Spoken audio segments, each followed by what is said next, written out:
À la fin de la Seconde Guerre mondiale, 24 personnalités haut placées du Troisième Reich sont jugées au cours du procès de Nuremberg. Mais des milliers d'autres nazis qui ont joué un rôle de premier plan dans l'extermination de millions de victimes passent au travers des mailles du filet et s'enfuient, notamment en Amérique du Sud.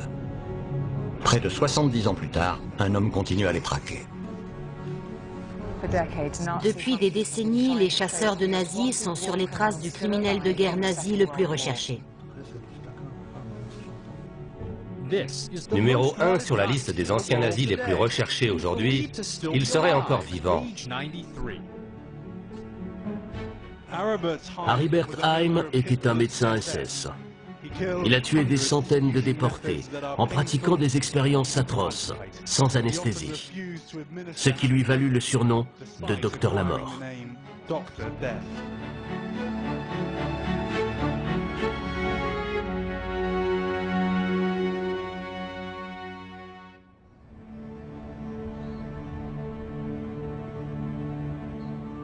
Pour les chasseurs de nazis, les horreurs de l'Holocauste ne doivent pas tomber dans l'oubli.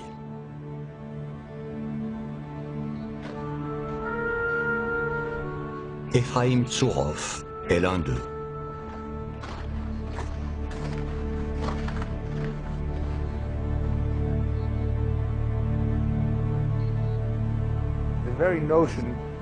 L'idée même qu'un homme comme moi, né après la guerre, passe sa vie d'adulte à traquer les nazis est absurde.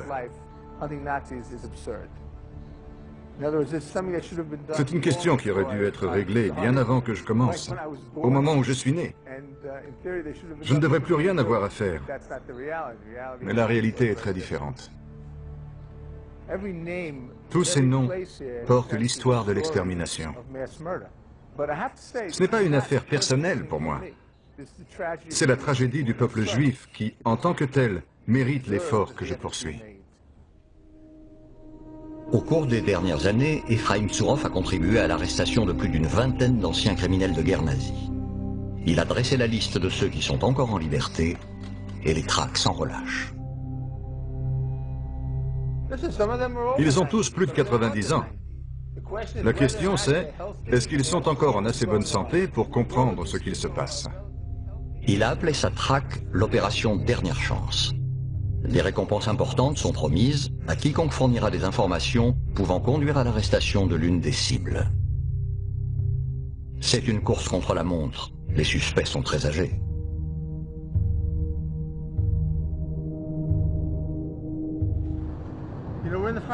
Nous touchons à la fin de notre recherche. Nous sommes dans le temps additionnel, si on peut dire. Chaque but remporté est un bonus. Certains criminels pensaient être à l'abri de la justice, alors il faut s'accrocher. La persévérance est très importante. Ceci étant dit, il est indéniable que nous arrivons au terme de l'opération, du projet et des efforts qui fermeront un chapitre dans l'étude de l'Holocauste. Pour Tsurov, ce chapitre ne sera clos définitivement qu'avec l'arrestation d'un homme. En octobre 1941, Aribert Heim, médecin autrichien SS, est nommé au camp de concentration de Mauthausen. L'année précédente, il est sorti diplômé de la faculté de médecine de Vienne à 26 ans. Il s'y est montré particulièrement doué en anatomie. Arrivé à Mauthausen, Aribert Heim s'intéresse peu au traitement de ses patients. Au contraire, il pratique sur eux des opérations aussi cruelles qu'inutiles. En un peu plus de 6 semaines passées au camp, il aurait tué des centaines de détenus. Une de ses expériences consistait à injecter du poison directement dans le cœur de ses cobayes, puis de chronométrer le temps qu'ils mettaient à mourir. Il procédait à des amputations sans justification médicale et sans anesthésie, et gardait les souvenirs de ses victimes. De la peau, dont il a fait un abat-jour, un crâne qu'il a utilisé comme presse-papier. Il faisait des rapports détaillés dans son journal de médecin, confirmés par les témoignages de survivants de Mauthausen qui le connaissaient sous le nom de Docteur la Mort.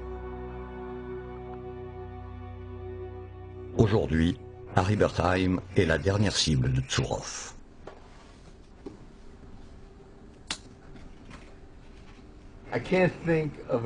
Ce serait une grande victoire de le faire juger. Il figure en première place sur la liste de l'opération Dernière Chance. Mais je ne peux exclure l'éventualité qu'il soit déjà mort, ou qu'il mourra de sa belle mort quelque part en Amérique du Sud ou ailleurs. Chaque jour qui passe sans qu'on le retrouve le rapproche de la possibilité d'échapper à la justice, s'il ne lui a pas déjà échappé. Haim a été vu pour la dernière fois en 1962. Depuis, on le croyait mort. Mais en 2001, un avocat allemand essaie d'obtenir un dégrèvement d'impôts pour un de ses clients qui vit à l'étranger. D'après l'historique de l'affaire, un deuxième avocat du nom de Fritz Steinwacker est en contact régulier avec son client, qui n'est autre qu'Harry Bertheim. Le docteur Lamort serait encore vivant.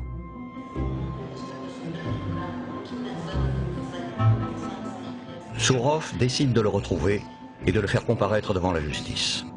Il commence par entrer en contact avec la police allemande. L'Allemagne joue un rôle prépondérant dans la traque du Dr Haim. C'est le seul pays qui dispose d'une force spéciale dédiée à sa recherche. C'est la meilleure source d'information. Qu'elle nous conduise à Haim ou non, reste à voir, bien entendu.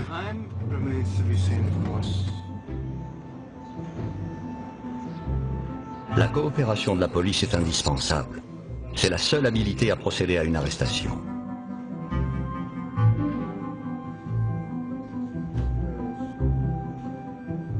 Selon elle, si Haim est encore vivant, il doit bénéficier de l'aide de sa famille.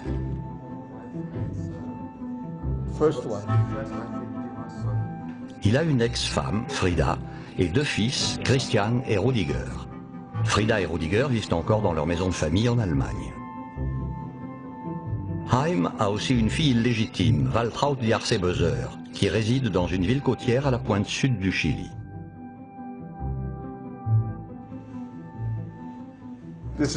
C'est ici, Puerto Montt, là où vit sa fille. Et juste là, il y a Bariloche, un espace naturel où il pourrait se trouver. Ce sont ses empreintes. Comment les avez-vous eues? Il n'a jamais été capturé. Haim a été arrêté 2 fois par les Américains après la guerre, mais n'a jamais été poursuivi. Personne ne sait pourquoi. C'est un mystère.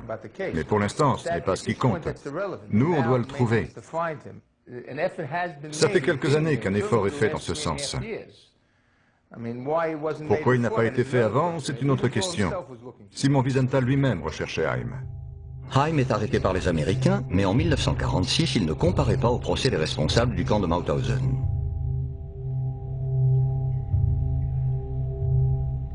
Malgré les preuves contre lui, les Américains le libèrent. Il est même recommandé pour un poste de chirurgien dans un hôpital allemand.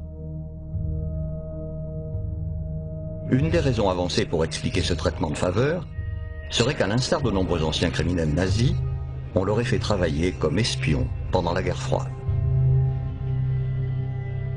Le fait est que le docteur Haim est resté un homme libre pendant près de 70 ans.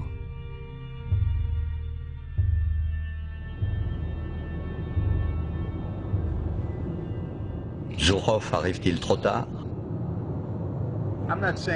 Je n'affirme pas que je vais le trouver. Tout ce que je peux dire, c'est que nous avons de bonnes raisons de penser qu'il est vivant. Nous ferons tout pour le faire traduire en justice. Est-ce qu'on va réussir? Nul ne le sait. C'est l'inconnu.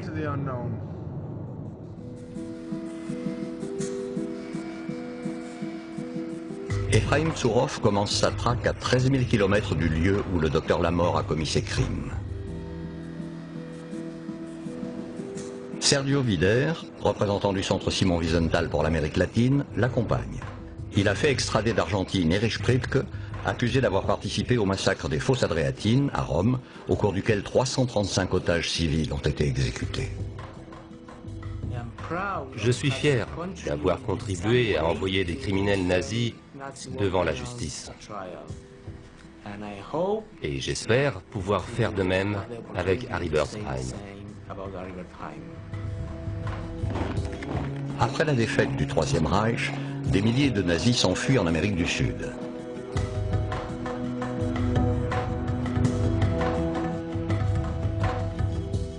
Le président de la République argentine, Juan Perón, les accueille à bras ouverts.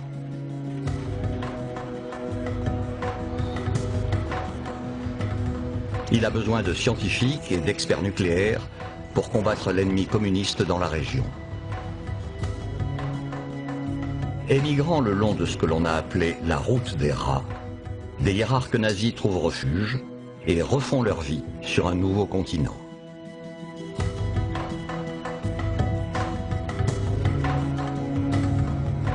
Disposant de moyens limités, Tsourov mobilise l'attention des médias. Avec le raid, il fait miroiter une récompense dont il espère qu'elle permettra de débusquer Harry Bertheim.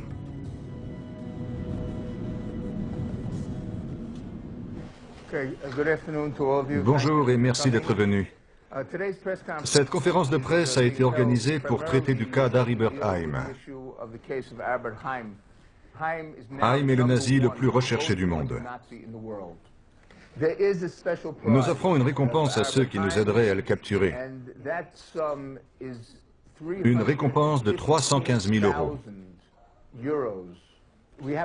Nous avons un numéro vert où vous pouvez nous appeler.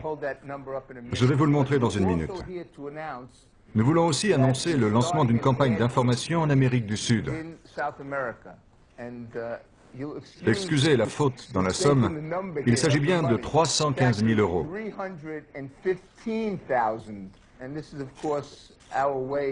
Nous espérons obtenir ainsi les informations nécessaires.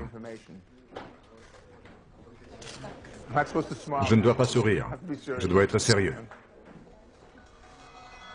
Mais la récompense offerte par Tsourov n'est rien comparée à la fortune d'Harry Bertheim.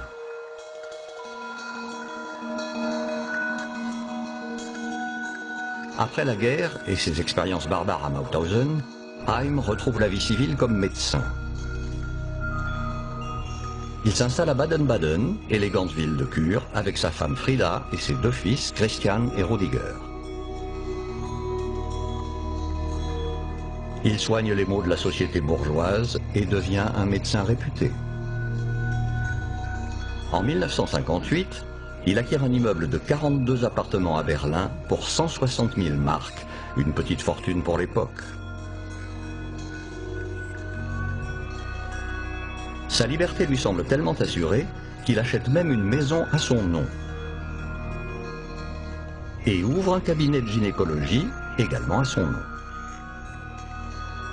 Il joue dans une équipe régionale de hockey sur glace, mais prend garde de ne pas être photographié avec ses coéquipiers.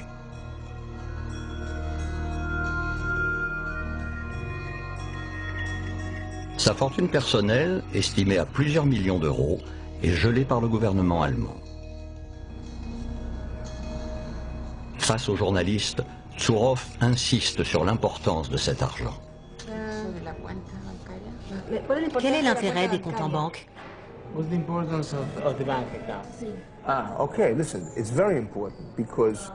C'est crucial, il prouve qu'il est vivant. Il y a 1 200 000 € que ses enfants pourraient prendre s'il était mort.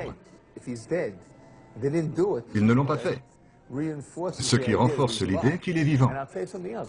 Et en plus du compte bancaire, il y a 800 000 € en actions et obligations. Il y a beaucoup d'argent à la banque. Même s'ils sont riches, ce qu'ils sont d'ailleurs, 2 millions d'euros, c'est une somme. Oui, une belle somme. Les seuls qui peuvent toucher cet argent sont ses enfants, s'ils peuvent prouver qu'il est mort. En 1960, Haim mène une vie de rêve à Baden-Baden, citoyen modèle entouré d'une famille aimante. Mais la situation bascule. Après le procès d'Adolf Eichmann, la chasse aux anciens criminels nazis reprend. En 1962, averti de l'imminence de son arrestation par les autorités allemandes, le Dr Heim prend la fuite. Depuis, il est en cavale. Ephraim Tsurov suit deux pistes. La fille de Heim, Waltraud, à Puerto Montt, et un homme aperçu à plusieurs reprises répondant au signalement de Heim.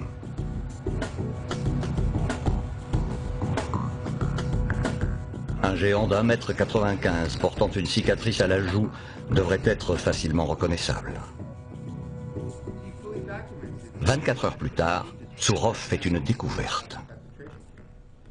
Il y a eu du nouveau hier? Peut-être.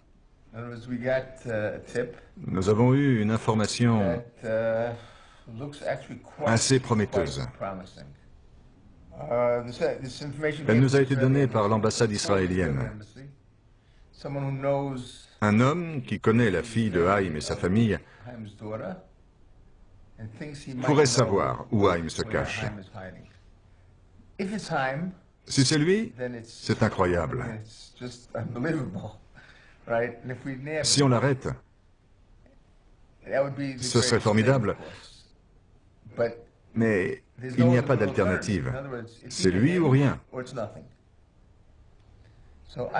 Sur une échelle de 1 à 10, nos chances de succès se situent entre 7 et 8.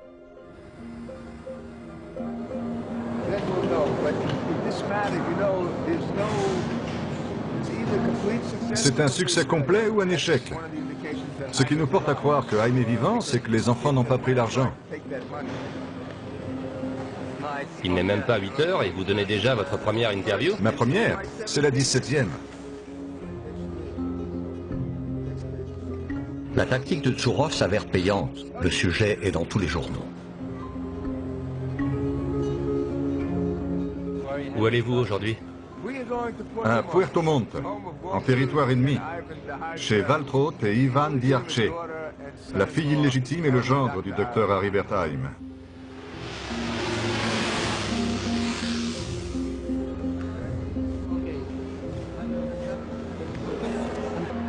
Quelle importance aurait cette prise?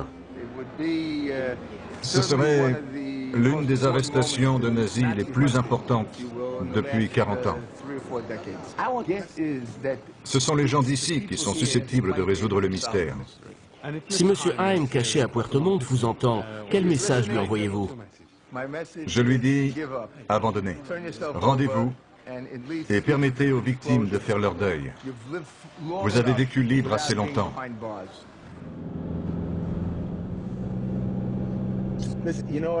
J'ai l'impression d'être allé au bout du monde pour trouver ce type. J'espère que je n'arrive pas trop tard. Waltraud Diarce vit depuis les années 70 à Puerto Montt. Une importante communauté d'Allemands et d'Autrichiens y a trouvé une deuxième patrie. Café Dresde. Ce n'est pas le café Tel Aviv, c'est le café Dresde. Voici encore quelques sympathiques journalistes. Bienvenue à Puerto Montt, messieurs. Certains habitants sont hostiles à la venue de Tsurov et à la controverse qu'il a fait naître à propos de leur ville. Cherchez plutôt les assassins du peuple palestinien. C'est un génocide. Aujourd'hui, oui. Génocide? Assassin. Vous ne savez même pas ce que ce mot signifie. Quittez mon pays. Envoyez des roquettes sur des villes israéliennes pour tuer le plus de juifs possible. Quittez mon pays, partez du Chili. Dehors. Merci pour le spectacle. Meurtrier. Allez plutôt enquêter sur le génocide des Palestiniens. Vous n'approuvez pas la venue de M. Tsurov? Je ne comprends pas ce que vous dites.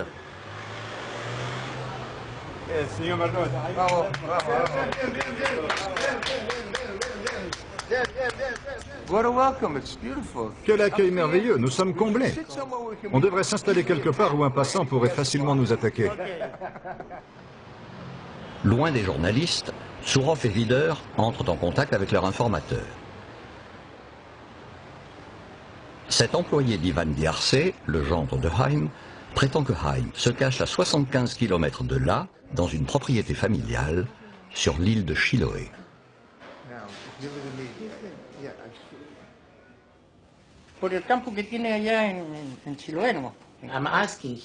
Quand je lui demande pourquoi, selon lui, Haim pourrait être à Chiloé. Il me dit que Diarche a un terrain à Chiloé.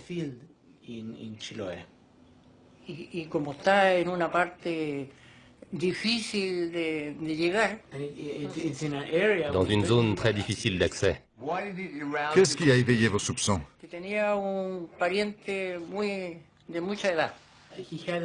Ce serait un parent très âgé.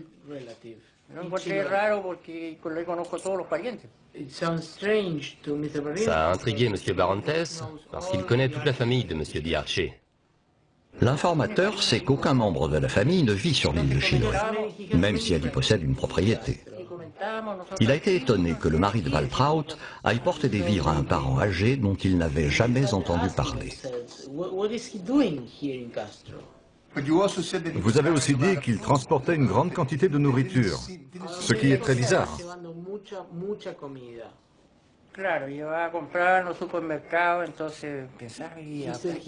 Il avait de nombreux sacs de supermarché. Il ne sait pas à qui il les portait. Merci. Au revoir.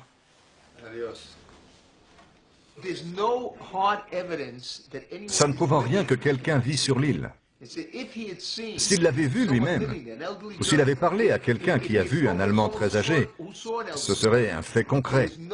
Il n'y a aucune preuve que quiconque ait vécu dans cette maison ces dernières années. Il faut vérifier.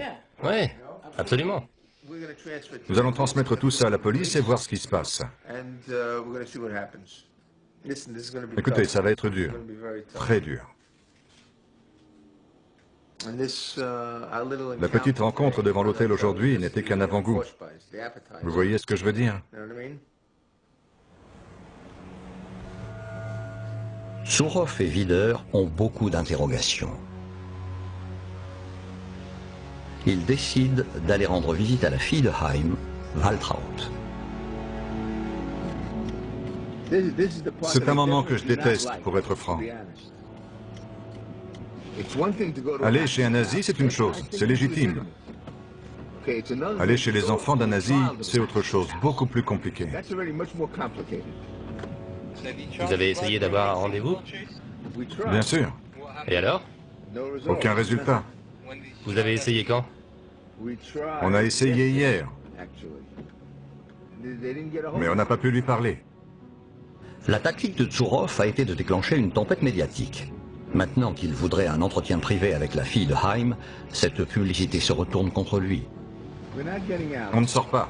Vous ne sortez pas? Non. Les journalistes avides d'un sujet se rendent en masse devant la maison.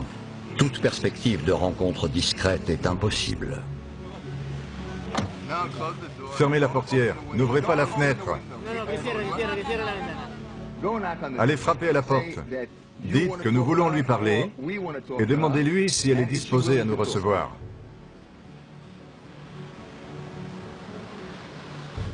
Sourov envoie les journalistes frapper eux-mêmes à la porte. Il dit qu'ils sont à Puerto Varas, à 15 km d'ici, mais il n'a pas l'adresse ni le numéro de téléphone. Il ne dit pas pourquoi ils sont là-bas. Non, c'est peut-être une fausse piste. Ça se pourrait bien.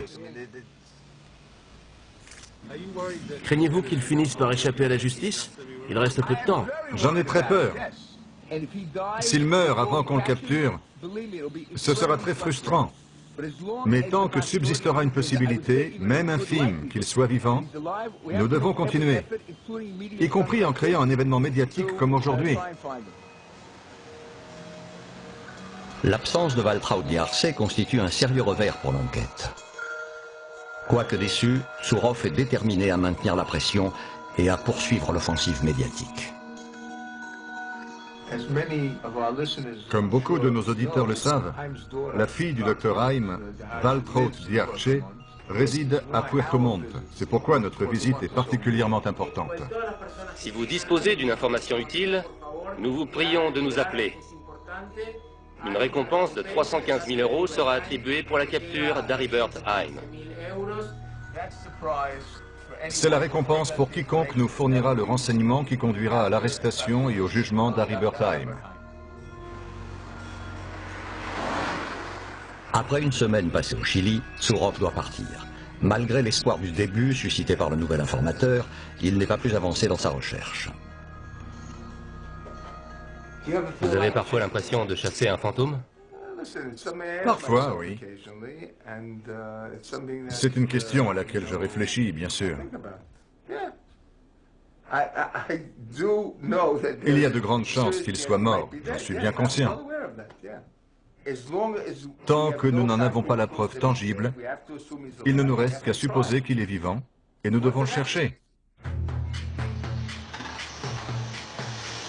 La traque se poursuit de l'autre côté des Andes, en Argentine.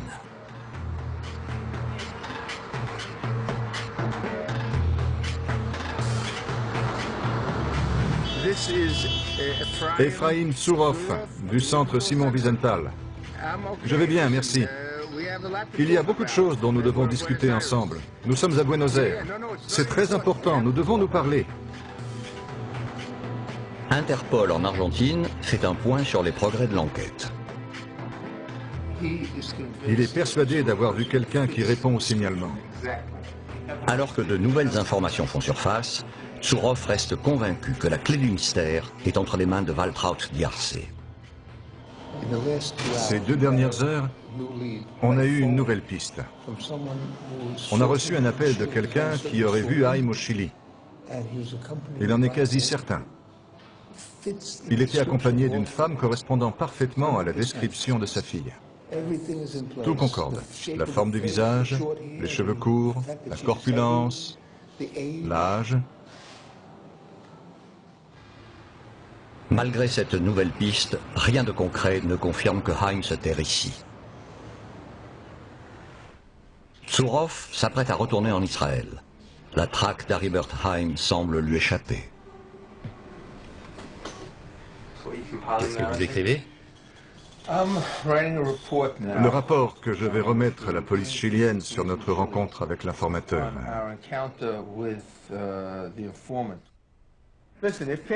Si je m'en réfère à mon expérience, ce sera vérifié très rapidement, dans quelques jours.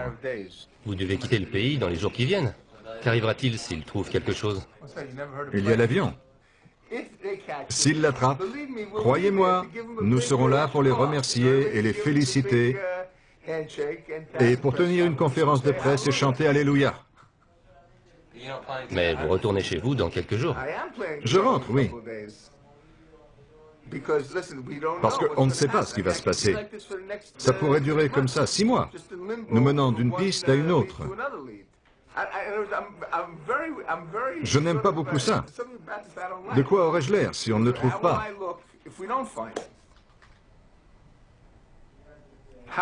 Ou si on le trouve demain en Allemagne?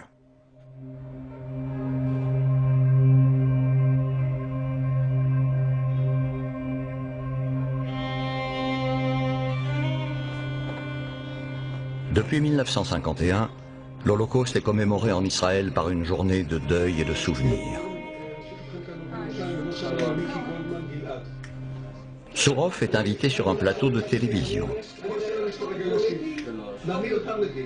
Les anciens criminels d'Asie en liberté sont de plus en plus âgés ou morts. Et même en Israël, leurs recherches ne suscitent plus beaucoup d'intérêt. Quoi, abandonner? Je ne comprends pas la question. Je leur ai expliqué pourquoi, même aujourd'hui, il est important d'amener les nazis devant un tribunal. L'exemple de Haim est parfait.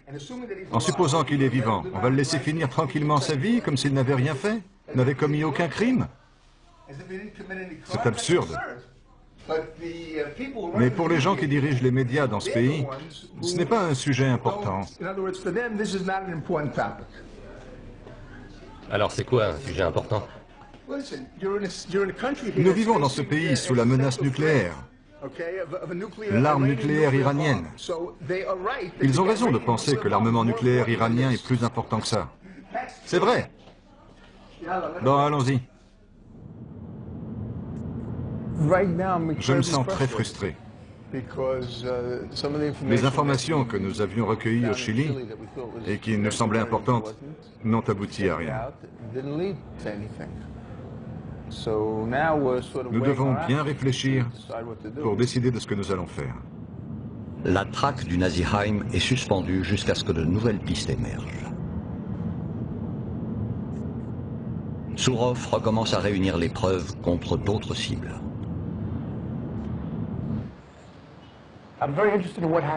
Je voudrais savoir ce qui s'est passé ce matin-là quand ils vous ont emmené au dôme. Je me souviens qu'un gendarme tenait une liste et demandait à mon père. Comme les coupables de l'Holocauste, les victimes sont très âgées. C'est pour elles qu'Efraïm Tsourov se bat. C'est une bonne chose que M. Tsourov poursuive ces gens. J'adore les gens comme lui. Ce sont des saints.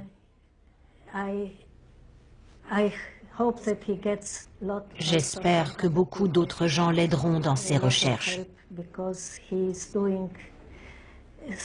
Émotionnellement et physiquement, il s'investit beaucoup.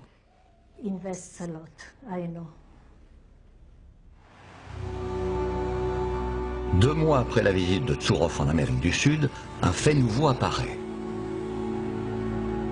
La fille de Heim, Waltraud, lui a écrit. Elle accepte de le rencontrer en Autriche. J'ai reçu une lettre au centre Simon Wiesenthal à Jérusalem, me suppliant de la laisser tranquille. Notre curiosité a été piquée. Nous devions demander un rendez-vous. C'est peut-être la percée que nous attendions pour avoir cet entretien avec elle. Franchement, je suis très anxieux à l'idée de cette rencontre. J'avais des crampes d'estomac hier.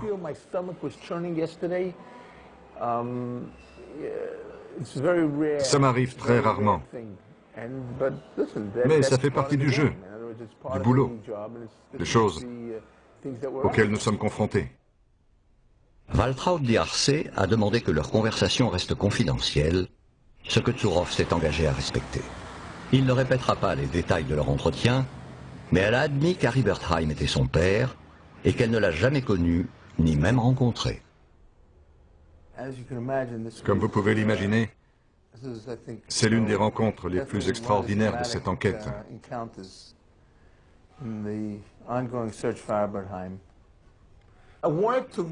Je voulais la toucher sur le plan émotionnel, sonder son cœur et son esprit pour découvrir la vérité.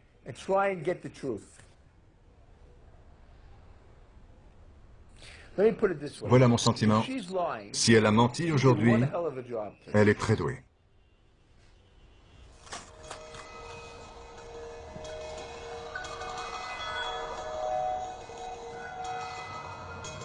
Ironiquement, c'est la minutie de sa propre enquête qui a démontré à Tsourov que Waltraud Diarse ignorait tout de la situation de son père et a anéanti par là des années de travail. Au moment où se ferme le dossier de la fille illégitime d'Harry Bertheim, son fils cadet, Rodiger, sort de son silence et accorde une interview au quotidien allemand Bild. Il prétend n'avoir aucune idée de l'endroit où se trouve son père et veut qu'on le déclare officiellement mort. Cela permettrait de débloquer la fortune de Heim et de laisser sa famille en hériter. Il s'engage également à faire une généreuse donation pour aider à faire la lumière sur les crimes commis à Mauthausen. Il a refusé pendant des années de donner des interviews. C'est très étrange que ça arrive juste après la lettre de sa demi-sœur. Habituellement, je ne suis pas sensible aux théories du complot, mais là, c'est troublant. Rodiger Heim n'a pas dit toute la vérité à propos du sort de son père. La traque du docteur Lamort prend une nouvelle direction.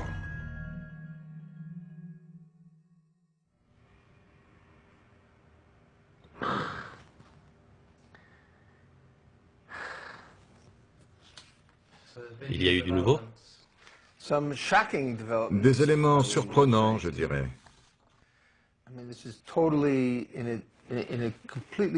Nous partons sur une toute autre piste que celle qui est la nôtre depuis 3-4 ans. Ce rebondissement a lieu quand un intermédiaire anonyme remet au quotidien américain The New York Times et à la chaîne de télévision allemande ZDF une mallette ayant prétendument appartenu à Harry Bertheim. Des lettres, des relevés bancaires, des médicaments, voilà ce qu'il y avait dedans. Elle contient des documents personnels, dont une photo de Haim déjà âgé. Haim aurait changé d'identité alors qu'il vivait au Caire. Une copie de son certificat de décès suggère qu'il serait mort là-bas. Tarek Hussein Fared, mort en 1992. Et ce bon vieux Rudiger était avec lui. Contrairement à ce qu'il avait d'abord soutenu, Rudiger reconnaît qu'il savait depuis le début que son père se cachait au Caire.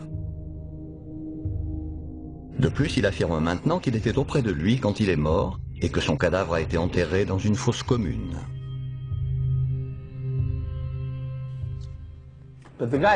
C'est un menteur. Il y a 6 mois, il a confié à un magazine qu'il n'avait eu aucun contact avec son père. Est-ce qu'il mentait alors? Est-ce qu'il ment maintenant? Est-ce qu'il ment tout le temps?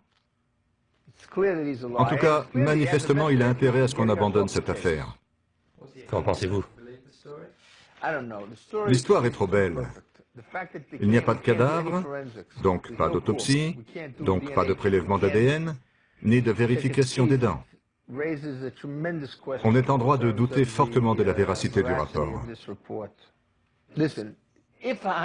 S'il est mort en 1992, pourquoi les enfants n'ont-ils pas pris l'argent?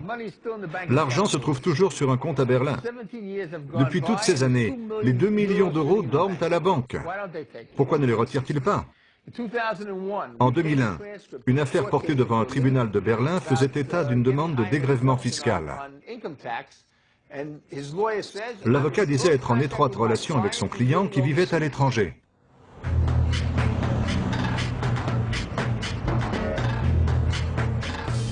Le gouvernement égyptien n'autorise pas Tsourov à venir au Caire pour suivre son enquête. Rudiger Haim refuse lui aussi de lui parler. Tsourov se heurte à un mur. Mais après tout ce temps passé à chercher Harry Bertheim, il ne veut pas renoncer.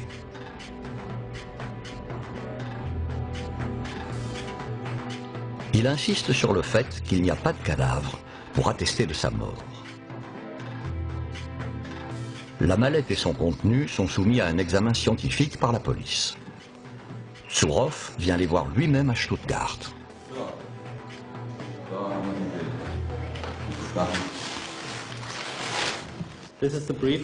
Voici la mallette qui nous a été remise en février à Berlin. Tout son contenu a été réparti dans ces dossiers, photographié et analysé par les services médico-légaux. Comment avez-vous reçu la mallette? C'est un avocat qui nous l'a remise. Et vous ne savez pas comment cet avocat allemand est lui-même entré en possession de cette mallette? Non. La personne qui lui a apporté était sûrement en mesure de faire la lumière sur certaines zones de cette affaire, non? Oui, absolument. On peut douter très sérieusement de la mort de Haim en Égypte. La fosse commune, pas d'ADN, pas de dents. Pour nous, il est évident qu'il a vécu longtemps en Égypte. Mais nous ne sommes pas sûrs qu'il soit mort au Caire en 1992. Nous n'en avons pas la preuve.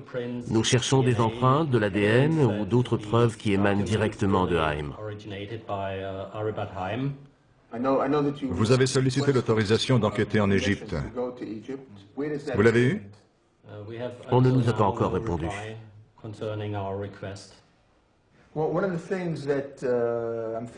Quelle est l'implication de son fils Rudiger? Est-ce que vous pouvez l'interroger? S'il ne veut pas nous parler, il ne nous parlera pas. Il en a le droit. En tant que fils d'eux, il a le droit de ne rien dire. Il bénéficie d'une sorte d'immunité, il est protégé. Oui, Comme fils d'un criminel de guerre en cavale, il a le droit d'aider ce criminel de guerre. selon la loi allemande, l'enfant ou le proche parent d'un suspect n'est pas obligé de témoigner contre lui. Rudiger Heim ne peut donc pas être poursuivi pour avoir aidé son père. Et ça concerne aussi sa mère, qui a divorcé de Heim en 1967. Est-elle protégée, même après le divorce? Oui, au regard de la loi allemande. À 100 km de Stuttgart, Suroff veut voir de ses propres yeux la maison des Heim, où vivent son ex-femme Frida et son fils Rudiger.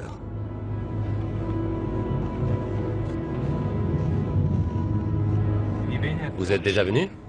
Non, jamais.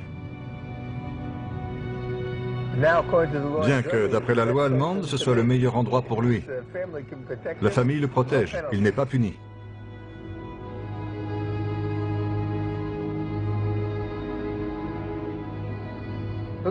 Regardez ces arbres, ils sont magnifiques. Je crois que c'est là, tout droit, C'est cette maison? devant nous.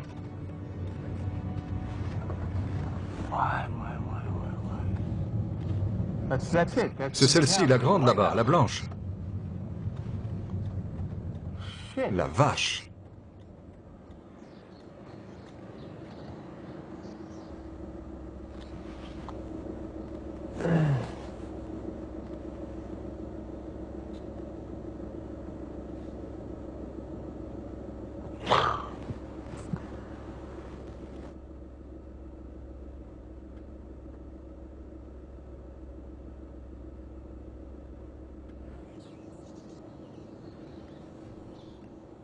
Il devait être vraiment riche.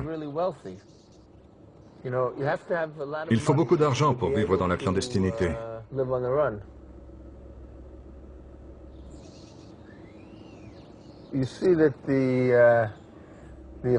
Notre adversaire est redoutable.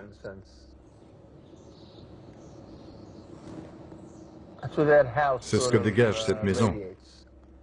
Elle exprime la richesse. Et l'argent, c'est le pouvoir.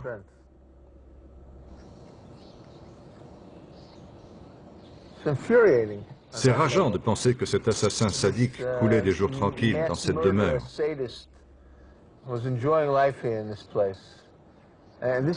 C'est une demeure où on peut vraiment jouir de la vie. Elle est magnifique.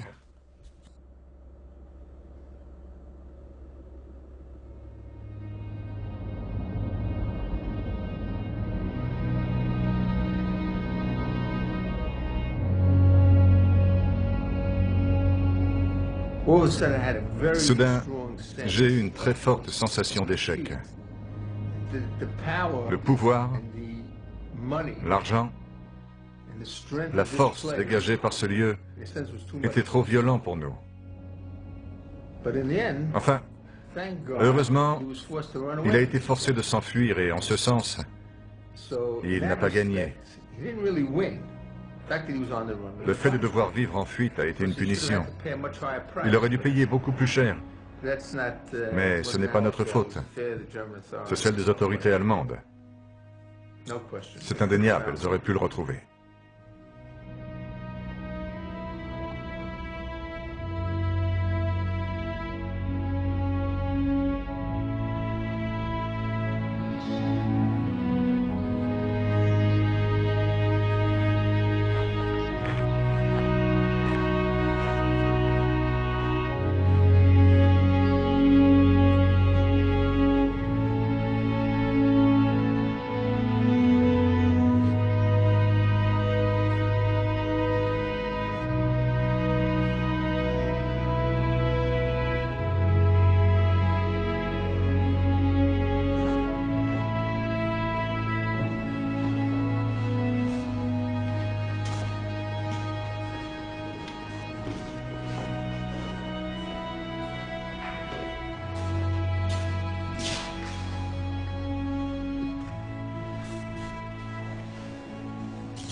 Nous sommes dans la pièce où le docteur Harry Wertheim pratiquait ses opérations, ses castrations, toutes ces sales besognes. C'est exactement ici que ça se passait. C'était un sadique. Les expériences, entre guillemets, qu'il menait n'avaient pas grand-chose à voir avec la science, mais plutôt avec son goût pour la torture et l'humiliation de ses victimes. Cela vient du livre des opérations. C'est l'historique de toutes les opérations. Le 8 octobre 1941, il y a une entrée pour le Dr Haim qui mentionne que 18 détenus ont été opérés, dont un juif hollandais, Max Heftman, un autre détenu, et Jacob Wertheim sont morts peu après l'opération. Le lendemain, 7 prisonniers, dont l'un est nommé spécifiquement Friedrich Fischer. Le lendemain, 7 prisonniers. Le lendemain, 2 prisonniers, dont un espagnol, appelé Florentino Garcia. Le 16 octobre, Joseph Schmidt. Le 17 octobre, Samuel Berg, Moritz Schopp, Aran von Geldren. Le 18 octobre, Ludwig Stubvollmacher. Le 4 novembre, José Conejero. Le 5 novembre, Fernando Massip, Manuel XVI. Le 12 novembre, Just Florenen. Le 17 novembre, Arthur Dietrich, Peter Schulz, Wilhelm Dirker, Emil Salvich. Le 19 novembre, Milan Jakubev.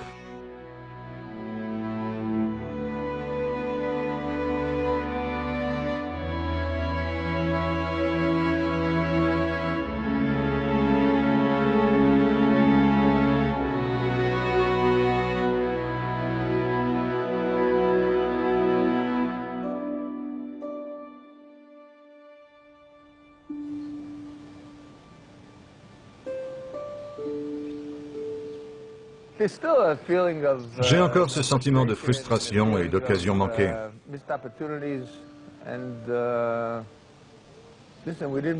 On ne l'a pas ramené, on n'a pas réussi. Il est possible que je jette l'éponge d'ici quelque temps. Et après, tout d'un coup, on découvrira un autre cas de nazi. C'est possible. Mais je ne jette pas l'éponge parce qu'il n'y aurait plus de nazis qui valent le coup qu'on les recherche.